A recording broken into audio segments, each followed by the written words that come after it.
19 વર્ષથી સતત ચાલતા બ્રિલિયન્ટ ટિપ્સના કાર્યક્રમમાં હું ચિરાગ પટેલ આપ સૌનું સ્વાગત કરી રહ્યો છું. મિત્રો, આપણે બધા જાણીએ છીએ કે ટૂંક સમયમાં બોર્ડની એક્ઝામ નજીક આવવાની છે. ઘણી બધી વખત આપણે જોયું છે કે ન્યૂઝપેપરમાં આપણે કોઈ ન્યૂઝ વાંચીએ અથવા તો મેગેઝિનમાં કંઈક વાંચતા હોઈએ તો એ આપણને બહુ લાંબા ટાઈમ સુધી યાદ રહે છે. પણ જ્યારે પુસ્તકોનું રીડિંગ આપણે કરતા હોઈએ છીએ તો બહુ શોર્ટ ટાઈમની અંદર આપણે ભૂલી જઈએ છીએ. હવે તમને બધાને હું પૂછવા માંગીશ કે આવું થાય છે શું કામ? આવું એટલા માટે થાય છે કે જે આપણે ન્યૂઝપેપર વાંચીએ છીએ કે મેગેઝિન વાંચીએ છીએ એની આપણે કોઈ એક્ઝામ આપવાની હોતી નથી, પણ જે આપણે પુસ્તકોમાં વાંચીએ છીએ, જે રીડિંગ કરીએ છીએ એની આપણે બધાએ એક્ઝામ આપવાની છે. અને એનું આપણી અંદર એક અલગ પ્રેશર ક્રિએટ થતું હોય છે કે એક્ઝામમાં કદાચ યાદ નહીં આવે તો શું થશે, હું ભૂલી જઈશ તો શું થશે. આ બધા જ પ્રેશરના કારણે આપણે વાંચેલું ભૂલી જઈએ છીએ. મિત્રો, અત્યારે આપણે હમણાં જ જોયું કે આપણી અંડર-19 ક્રિકેટ ટીમે વર્લ્ડ કપ જીત્યો અને અત્યારે હાલ પણ T20 વર્લ્ડ કપ ચાલી રહ્યો છે. મિત્રો, પ્રેશર તો ક્રિકેટના મેદાનમાં પણ ખેલાડીઓને હોય છે, પણ સારો ખેલાડી એ જ બની શકે છે જે એ પ્રેશરને સારી રીતે હેન્ડલ કરી શકે છે. પ્રેશરમાં જે પેનિક કર્યા વગર સારી રીતે રમે છે એ જ ખેલાડી સારો બેટ્સમેન કે સારો બોલર બની શકે છે. આપણે બધાએ જોયું હતું કે 2024માં જ્યારે વર્લ્ડ કપ ફાઇનલ હતી ત્યારે સૂર્યકુમાર યાદવે એક સુંદર કેચ કર્યો હતો. એ વખતે એમને પણ પ્રેશર તો હતું જ, પણ એ પ્રેશરની અંદર એમણે પેનિક ના કર્યું. અને વિદ્યાર્થી મિત્રો, હું ઘણી બધી વખત જોતો હોઉં છું કે વધારે પડતા સ્ટુડન્ટો પ્રેશરની અંદર પેનિક કરવા માંડે છે અને પેનિકના લીધે એ ઘણી બધી ભૂલો કરતા હોય છે. ઘણા બધા વિદ્યાર્થીઓ સતત ચેક કર્યા કરતા હોય છે કે મારા મિત્રોને કેટલું આવડે છે, આ ચેપ્ટર મને નથી આવડતું પણ મારા મિત્રોને આવડે છે, મારું હજુ આટલું રિવિઝન કરવાનું બાકી છે, આટલું મને નથી આવડતું. અને એ પ્રેશર અને એ પેનિક ક્રિએટ કરવાના લીધે એમને જે આવડતું હોય છે એ વસ્તુ પણ એ ભૂલી જાય છે. અને એટલે આપણે બધાએ ધ્યાન રાખવાની જરૂર છે કે પ્રેશર તો દરેક જગ્યાએ હશે, પણ આપણે બધાએ પેનિક કરવાનું નથી. આપણે એક સિસ્ટમેટિક સ્ટ્રેટેજી ડેવલપ કરવાની છે, એક પ્લાનિંગ બનાવવાનું છે, અને પ્લાનિંગને આપણે બધા ફોલો કરીશું તો આપણે બહુ જ સારી રીતે આ પ્રેશરને હેન્ડલ કરી શકીશું. હવે તમારા માઇન્ડમાં એક સવાલ આવશે કે આ પ્રેશરને હેન્ડલ કેવી રીતે કરવું, તો એના માટે હું એક બહુ જ સરસ મજાની ટેકનિક આપને બતાવી રહ્યો છું. આ ટેકનિકનું નામ છે ટ્રાફિક સિગ્નલ ટેકનિક. આપણે બધાને ખબર છે કે ટ્રાફિક સિગ્નલની અંદર 3 લાઇટ હોય છે, એક ગ્રીન લાઇટ, એક ઓરેન્જ લાઇટ અને એક રેડ લાઇટ. આપણે બધાએ શું કરવાનું છે, દરેક સબ્જેક્ટની આપણી બુક હોય તો એ બુકની અંદર આપણે ઇન્ડેક્સ જોવાની છે. અને એ ઇન્ડેક્સ તમે જોશો તો ઘણો બધો પોર્શન એવો હશે જે તમને બહુ જ સારી રીતે આવડતો હશે. કદાચ તમે એ બહુ રીડિંગ નહીં કરો તો પણ એક્ઝામની અંદર તમે તમારી જાતે એ વસ્તુ બહુ સારી રીતે લખી શકશો. તો આવો જે ટૉપિક હોય એને ગ્રીન પેનથી માર્ક કરવાનું છે. એના પછી ઘણા બધા ટૉપિક એવા હશે જે આપણને થોડા આવડતા હશે પણ એમાં હજુ થોડા રિવિઝનની જરૂર હશે. તો એવા ટૉપિકની અંદર આપણે ઓરેન્જ કલરથી માર્ક કરવાનું છે. અને એમાંનો ઘણો પોર્શન એવો પણ હોઈ શકે છે કે જે આપણને નથી આવડતું, જે આપણને બહુ અઘરું લાગે છે કે ટફ લાગે છે. તો એવા જે ટૉપિક છે એને આપણે રેડ કલરથી માર્ક કરીશું. આમ કરીને આપણે આપણી આખા સબ્જેક્ટની ઇન્ડેક્સ આપણે જોઈ લેવાની છે. અને મિત્રો, જ્યારે આપણે આ સ્ટ્રેટેજી ફોલો કરીશું તો આપણને ખબર પડશે કે જે ગ્રીન એરિયા છે એ તો આપણો સૌથી સ્ટ્રોંગ એરિયા છે. રાત્રે ઊંઘમાંથી ઉઠાડીને પણ આપણને પૂછશે તો પણ એ વિષયમાં, એ ટૉપિકમાં આપણને કોઈ ભૂલ પડવાની નથી. જે ઓરેન્જ ટૉપિક છે એને આપણે થોડુંક ધ્યાન આપીશું તો એ બહુ જલ્દી ગ્રીનની અંદર કન્વર્ટ થઈ જશે.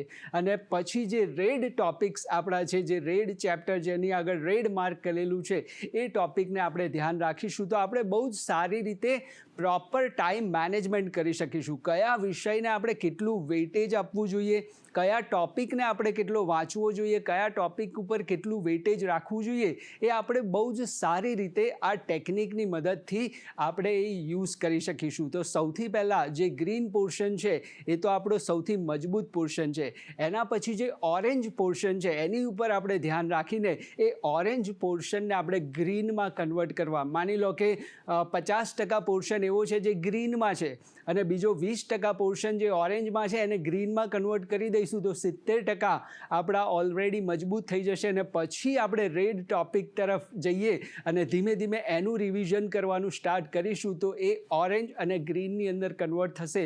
આમ કરવાથી આપણને એ ખબર પડશે કે ક્યારે કયા સબ્જેક્ટને કેટલું મહત્ત્વ આપવાનું છે.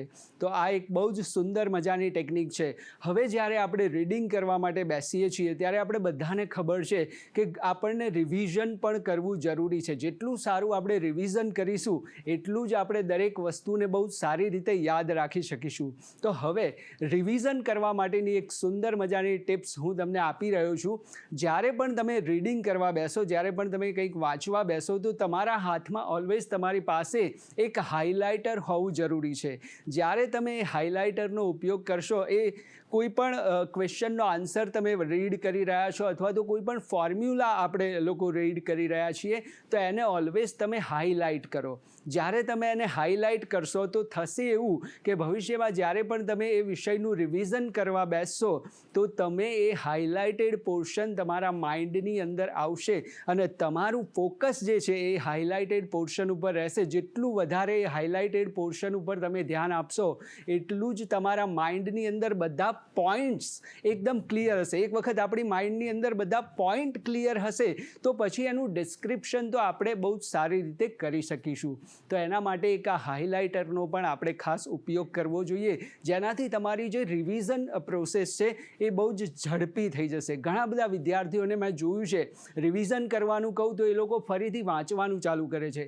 રિવિઝનનો મતલબ રીડિંગ નથી. રિવિઝન એટલે એક ક્વિકલી આપણે જે પણ વાંચ્યું છે એનું સમરાઇઝ કરવું બહુ જરૂરી છે. અને જ્યારે પણ આપણે વાંચીએ છીએ ત્યારે માની લો કે આપણે 1 કલાક સુધી વાંચીએ છીએ તો સળંગ આપણે 1 કલાક વાંચવાનું નથી. આપણે વચ્ચે વચ્ચે બ્રેક લેવા પણ જરૂરી છે. 1 કલાકનું જે રીડિંગ આપણું થતું હોય છે એમાં 45 મિનિટ આપણે ધ્યાનથી દરેકે દરેક વસ્તુઓને વાંચવાની છે, સમજવાની છે અને માઇન્ડની અંદર ઉતારવાની છે. અને એના પછી 15 મિનિટનો એક બ્રેક લેવાનો છે. હવે આ બ્રેકની અંદર શું કરવાનું છે? મોબાઈલ જોવાનો છે? ના. મોબાઈલ, સોશિયલ મીડિયા બધું જ દૂર હોવું જોઈએ. આ બ્રેક દરમિયાન આપણે 5 મિનિટ સુધી આપણે વોક કરી શકીએ છીએ, ચાલી શકીએ છીએ. જેનાથી આપણે વોક કરીએ, લાઇટ એક્સરસાઇઝ કરીશું તો આપણું blood flow, blood circulation properly થશે તો એ આપણને બેનિફિટ કરશે. એના પછી 5 મિનિટ સુધી આંખો બંધ કરીને આપણે એક મેડિટેશન કરી શકીએ છીએ, જેમાં આપણે જે પણ કંઈ વાંચ્યું છે આંખો બંધ કરીને આપણે દરેક વસ્તુને યાદ કરવાની કોશિશ કરીએ, વિઝ્યુલાઇઝ કરવાની કોશિશ કરીએ. અને એના પછીનો જે 5 મિનિટનો તબક્કો આવે છે એ 5 મિનિટના તબક્કામાં આગળ જે 45 મિનિટમાં જે આપણે વાંચ્યું છે એ બધાનું એક વખત ક્વિક રિવિઝન કરીને પછી આપણે બધા આગળ વધીએ તો આપણે બહુ જ સારી રીતે દરેક માહિતીને આપણે યાદ રાખી શકીશું. હવે મિત્રો, અહીંયા બીજી એક એડવાઇસ આપવા માંગીશ કે જ્યારે પણ કોઈ ઇમ્પોર્ટન્ટ મેચ હોય, ક્રિકેટની જ હું વાત એટલા માટે કરું કે આપણે બધા જ એની સાથે બહુ સારી રીતે રિલેટ કરી શકીએ છીએ. તો ક્રિકેટની મેચ હોય તો આગળના દિવસોમાં કોઈ ફેરફાર કે કોઈ બદલાવ કરવામાં નથી આવતા. જે ચાલી રહ્યું છે એ જ વસ્તુને ચાલવા દેવામાં આવે છે. તો નવી અખતરાઓ કરવાનો હવે સમય નથી. આપણો જે સ્ટ્રોંગ પાસું છે એને આપણે વધારે મજબૂત કરવાની જરૂર છે.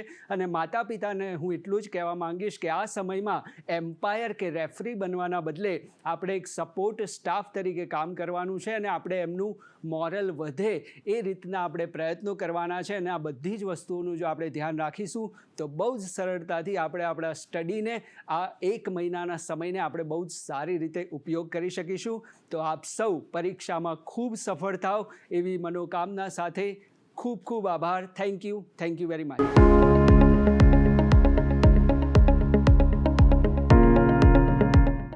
નમસ્કાર મિત્રો, 19 વર્ષથી સતત ચાલતા બ્રિલિયન્ટ શોમાં હું મુદ્રા પારેખ તમારું સ્વાગત કરું છું. અહીંયા આપણે આજે આ સ્તર પરથી એક આસિસ્ટન્ટ પ્રોફેસર તરીકે મારે તમારી સાથે ખૂબ જ મહત્ત્વની વાત કરવી છે. હું અત્યારે આસિસ્ટન્ટ પ્રોફેસર છું ટ્રાન્સટેડિયા યુનિવર્સિટીમાંથી.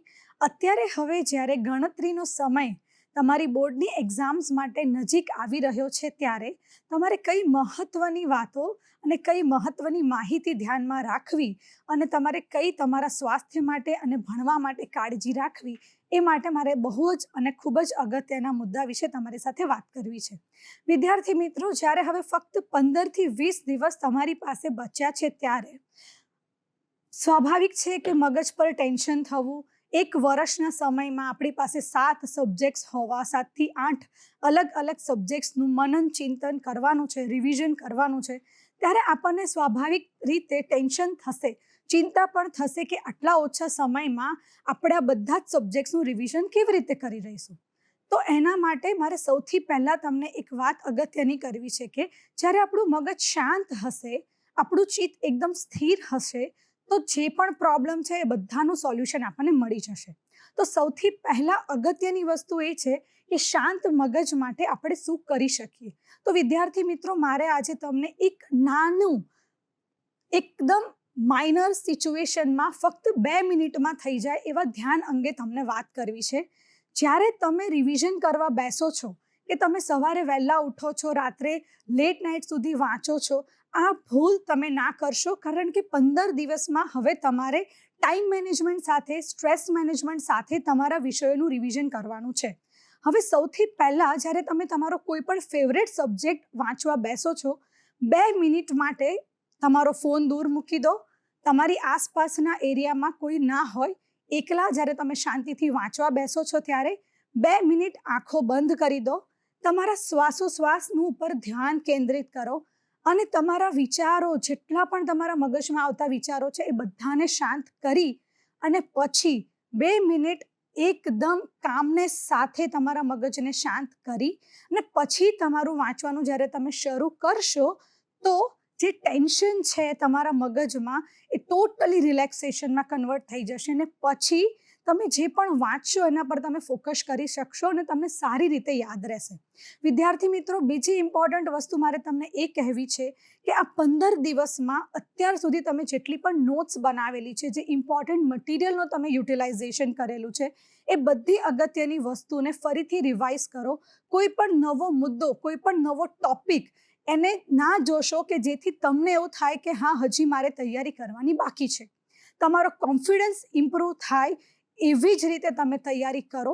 બીજી વસ્તુ, તમે જ્યારે ધ્યાન કરો છો ત્યારે તમારા એરિયામાં આજુબાજુમાં કોઈ જ અવાજ ન હોવો જોઈએ.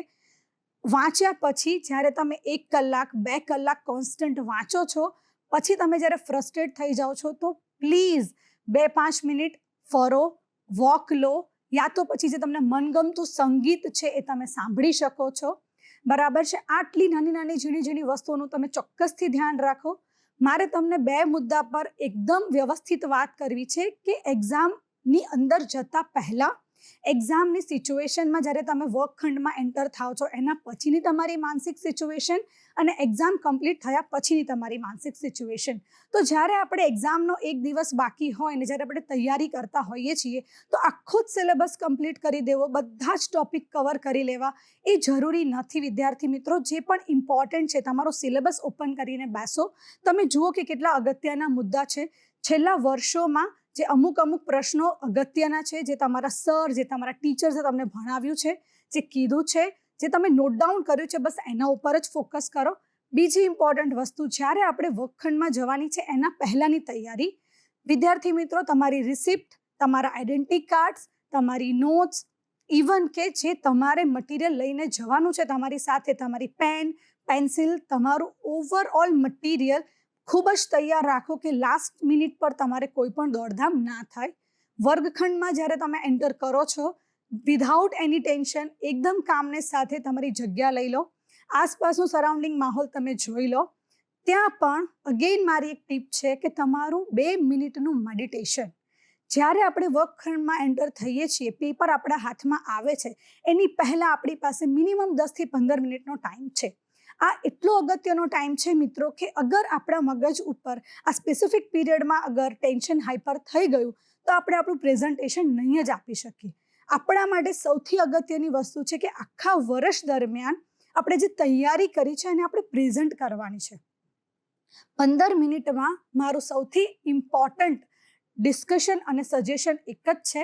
તમારી આંખો બંધ કરો મિત્રો, તમારી જાતને પ્રિપેર કરો અને તમારા મનમાં એક ક્વેશ્ચન, એક પોઈન્ટનું તમે રિવિઝન કરી રહ્યા છો એ રીતે તમારા મનમાં એક નાનું ધ્યાન કરો, ઊંડા શ્વાસ લો, છોડો અને તમારી જાતને કોન્ફિડન્ટ કરો કે તમે જે વાંચ્યું છે એ બધું જ તમે આ 2 મિનિટમાં રિવાઇઝ કરી રહ્યા છો. અને મેક શ્યોર ફ્રેન્ડ્સ કે તમને આ ટીપ એટલી કામમાં લાગશે. ફર્સ્ટ ડે તમને લાગશે કે આપણે શું કરી રહ્યા છીએ, બટ જેમ ટાઈમ જશે, સેકન્ડ પેપર, થર્ડ પેપર, તમારો કોન્ફિડન્સ ડેફિનેટલી આ ટિપ્સથી ઇમ્પ્રૂવ થશે. આ મારો પર્સનલ એક્સપિરિયન્સ છે. મિત્રો, જ્યારે પણ પેપર હાથમાં આવે છે, એઝ યુઝ્યુઅલ તમે પહેલાં જોઈ લો કે કયા સબ્જેક્ટ્સમાં કયા પ્રશ્નો છે જેની અંદર તમે ખૂબ જ કોન્ફિડન્ટ છો. ખૂબ જ સારી રીતે રિપ્રેઝન્ટેશન કરો, એક મુદ્દાને કવર કરવાની કોશિશ કરો. પણ હા, મહત્વની વાત તમે એ ધ્યાનમાં રાખો દોસ્તો કે આપણે આખું પેપર 3 કલાકમાં પૂરું કરવાનું છે, નહીં કે એક જ સબ્જેક્ટ ઉપર યા એક જ ક્વેશ્ચન પર આપણે ફોકસ કરવાનું છે. સો એક જ ક્વેશ્ચનને એટલો બધું બી મહત્વ નથી આપી દેવાનું દોસ્તો કે આપણે બીજા ક્વેશ્ચન્સ પણ છૂટી જાય. આના માટે ટાઈમ મેનેજમેન્ટ બહુ જ ઇમ્પોર્ટન્ટ છે. પેપર હાથમાં આવે તો તમારે નક્કી કરી દેવાનું છે કે તમારે કયો ક્વેશ્ચન કેટલી મિનિટમાં કમ્પ્લીટ કરવાનો છે. આ વસ્તુ તમારા અભ્યાસ સાથે, તમારી મહેનત અને તમારી પ્રેક્ટિસથી જ આવશે. બરાબર છે મિત્રો? હવે 3 કલાક પછી જ્યારે તમે એક્ઝામ સેક્શનની બહાર નીકળો છો, વર્ગખંડની બહાર નીકળો છો, તો આ સબ્જેક્ટના વિશે પ્લીઝ ક્યારે પણ એને ક્રોસ વેરીફાઈ ના કરશો. કારણ કે અગર ઘરે જઈને તમે એના ક્વેશ્ચનના આન્સર્સ જોયા, MCQs ચેક કર્યા અને ખોટા હશે તો અગેન તમારા મગજ પર ટેન્શન આવશે અને એ સબ્જેક્ટની બીજા સબ્જેક્ટ પર પણ અસર થઈ શકે છે. તો વિદ્યાર્થી મિત્રો, મારી તમને રિક્વેસ્ટ છે કે જે પેપર પતી જાય છે, જે પેપર કમ્પ્લીટ થઈ ગયું છે, એનું અગર તમારે ચેક કરવું હોય તો આખી તમારી એક્ઝામિનેશન જ્યારે કમ્પ્લીટ થાય એના પછી જ તમે ચેક કરજો. એના પહેલાં અગર કર્યું તો તમને ટેન્શન આવી જશે, રાઈટ? બીજી મહત્વની વાત કે આ પરીક્ષા તમારા માટે અંતિમ પરીક્ષા નથી. અહીંયાથી તો તમારી કરિયરની હજી શરૂઆત જ થાય છે. આ તમારા કરિયરની સૌથી પહેલું પગથિયું છે મિત્રો. તો પ્લીઝ આને એકદમ સ્ટ્રેસફુલી નહીં, બટ બહુ જ કામનેસથી, બહુ જ શાંતિથી અને બહુ જ સક્સેસફુલી તમે આગળ વધો એવી મારી શુભેચ્છા છે. Thank you so much.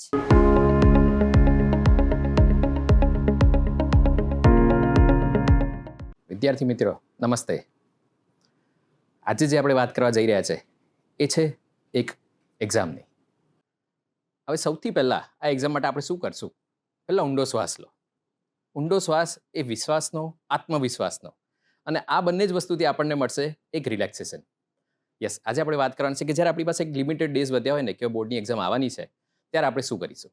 તો આ આખા જે આજની ચર્ચા છે એમાં હું પ્રિતેશ શુક્લ, ટ્રાન્સટેડ યુનિવર્સિટીના રજિસ્ટ્રાર તરીકે અને GTPL જે પ્રોગ્રામ છેલ્લા 15થી વધારે વર્ષથી ચલાવી રહ્યા છે, એમાં આજે હું એક નાનકડો ભાગ રજૂ કરવા આવ્યો છું. આ ભાગ હેતુ આપણે ટોટલ જે એક્ઝામ છે એને 3 ભાગમાં વહેંચીશું. એની જે તૈયારીઓ છે એને 3 ભાગમાં વહેંચીએ. એક પરીક્ષા પહેલાં, હવે આપણી પાસે લિમિટેડ દિવસો વધ્યા છે, તો પરીક્ષા પહેલાં આપણે શું કરીશું. સેકન્ડ પાર્ટ આપણે વહેંચશું ડ્યુરિંગ ધી એક્ઝામ આપણે શું કરી શકાય, અને એક ત્રીજો મુદ્દો લઈશું એક્ઝામ પત્યા પછી શું. સૌથી પહેલા ભાગની વાત કરીએ કે હવે જ્યારે લિમિટેડ દિવસો આપણી પાસે વધ્યા છે તો આપણે શું કરીએ. હવે સૌથી અગત્યની વસ્તુ એ છે કે સંપૂર્ણતા પર ધ્યાન ન આપતા આપણે બધું જ પૂરું કરીએ ને, સંપૂર્ણ સિલેબસ પતે એની પર ધ્યાન આપીએ. બહુ પરફેક્શનમાં હવે જવા જેટલો સમય આપણી પાસે કદાચ નથી વધ્યો. આખું સિલેબસ પતી જશે ને એટલે એ આપશે તમને કોન્ફિડન્સ. એટલે સૌથી પહેલાં આપણે આખો સિલેબસને પૂરો કરીએ. એ ફેઝ પતે એટલે નેક્સ્ટ ફેઝ આવશે રિવિઝન. હવે આપણે કરવાનું છે રિવિઝન. જેટલું કર્યું છે એનું રિવિઝન કરો, કારણ કે દર કલાકે અને દર દિવસે આપણે એક્ઝામની નજીક પહોંચી રહ્યા છે. તો આ ફાસલો દિવસે ઓછો થતો જાય છે.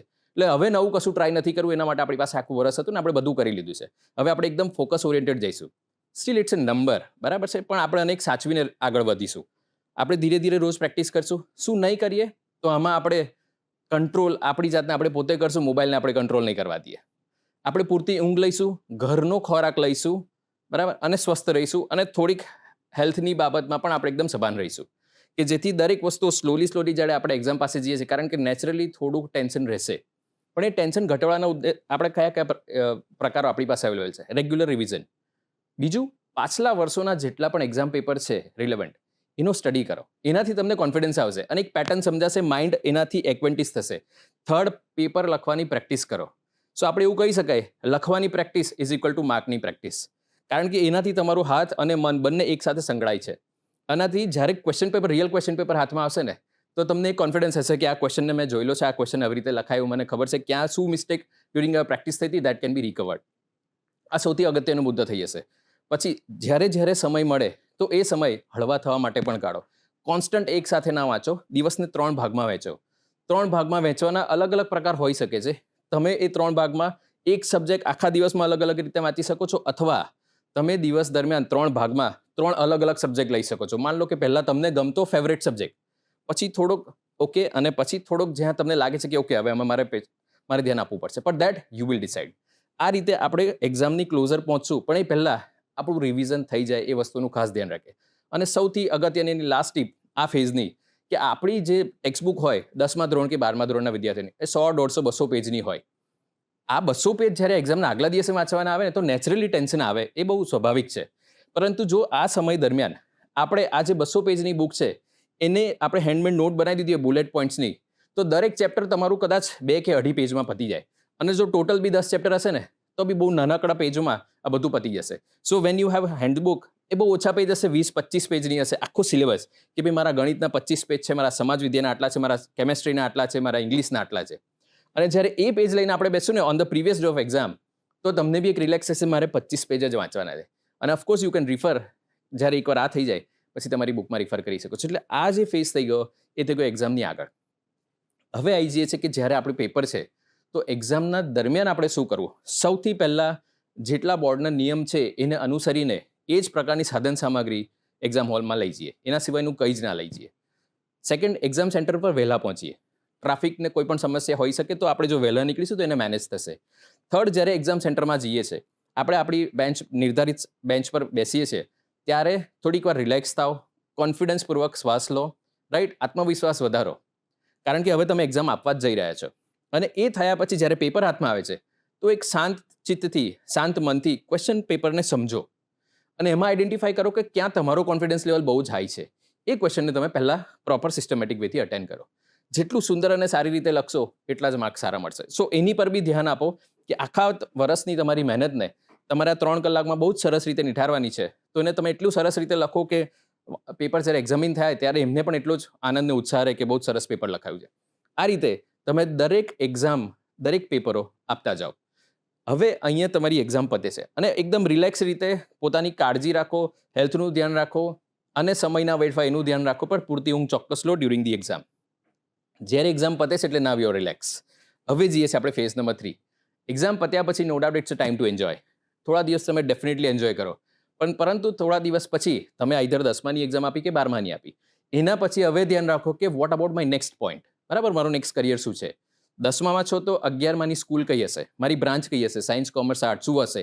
આના માટે તમારા ફ્રેન્ડ્સ, ફેમિલી, ટીચર્સ જેટલા પણ છે સક્સેસફુલ લોકો, બધાની સાથે વાત કરો, ખુલ્લા દિલથી વાત કરો, તમારો ઓબ્જેક્ટિવ પૂછો કે મારો આ ઓબ્જેક્ટિવ છે, શું કરી શકાય. Take their opinions. Similar way જે વિદ્યાર્થીઓ 12મામાં છે એ કઈ યુનિવર્સિટીમાં જઈ શકાય, શું કરી શકાય, કે આ બધી જ વસ્તુનું ગેધરિંગ કરો. આ કેમ કરવાનું? આ કરવાથી જ્યારે તમારું રિઝલ્ટ અનાઉન્સ થશે ને ત્યારે પણ તમે તૈયાર હશો કે ઓકે વોટ ઇઝ નેક્સ્ટ. સો આ જ રીતે જો આપણે આખું જ આપણું 10મા કે 12માની તૈયારી કરશું ને તો સફળતા અચૂક જ આપને મળશે. અને વિદ્યાર્થીઓ એક્ઝામથી ગભરાવાની જરૂર નથી. હા, તમે જે આખું વરસ કર્યું એને કદાચ 3 કલાકમાં આપણે પીસ ઓફ પેપર પર લખવાનું છે, બરાબર છે, એ તમે સ્વસ્થ ચિત્તે અને લખશો એટલે થશે જ.